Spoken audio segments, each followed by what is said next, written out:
গাড়ি বলছেন না বাড়ি বলছেন? হ্যাঁ, গাড়ি। আমি আমি আসছিলাম, সেটাতেই আমি আসছিলাম।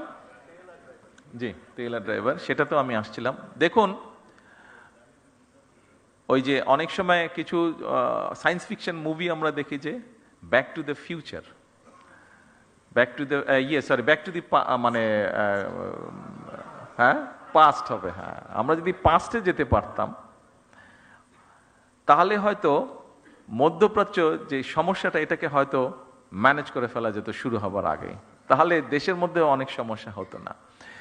তেলের যেই কিছু কিছু ক্ষেত্রে বিভিন্নভাবে কিছু অসুবিধা হচ্ছে, যেটি আপনারা বলেছেন, অবশ্যই ইট ইজ নিডেড। একটু সময় দিন আমাদেরকে।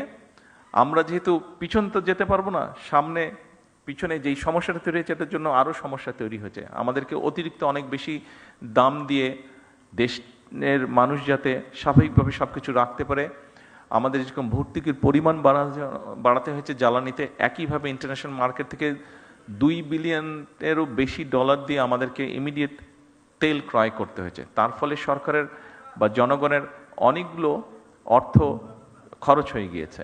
আমরা চেষ্টা করব যত দ্রুত সম্ভব, ড্রাইভারই হোক অথবা গাড়ির তেলের ব্যবস্থাটি হোক, আমরা করার চেষ্টা করব। একটু সময় দিতে হবে আমাদেরকে, একটু সময় লাগবে, পুরো জিনিসটা ম্যানেজ করার জন্য একটু সময় লাগবে। আপনারা একটু ধৈর্য ধরেন, ইনশাল্লাহ বাকিগুলো ধীরে ধীরে আমরা করব। তবে নিরাপত্তার বিষয়টি আমরা ইনশাল্লাহ ইমিডিয়েটলি দেখব।